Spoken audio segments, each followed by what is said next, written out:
প্রথম ঢাকা নিউজে আপনাদের স্বাগতম। সাথে আছে আমি নাসিরউদ্দিন শিকদার। আত্রাইয়ে আইন শৃঙ্খলা কমিটির মাসিক সভা অনুষ্ঠিত।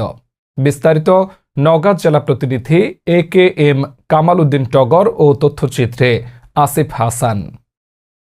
বুধবার 29 জানুয়ারি আইন শৃঙ্খলা কমিটির মাসিক সভা অনুষ্ঠিত হয়েছে।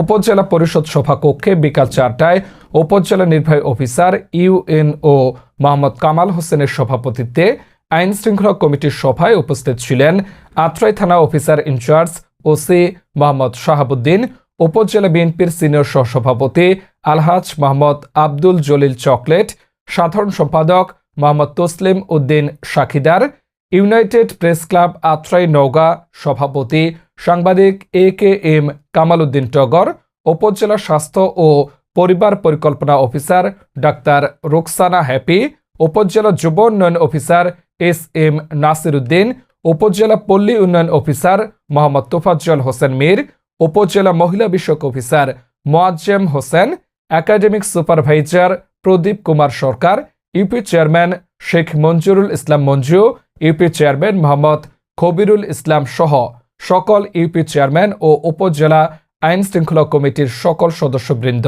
প্রমুখ। সভায় উপজেলার আইন শৃঙ্খলা বিষয়ক বিভিন্ন সমস্যা ও তার সমাধান বিষয়ে আলোচনা হয়। আমন্ত্রণ রইল পরবর্তী সংবাদে। খবরের প্রথম খবর, প্রথম ঢাকা নিউজ।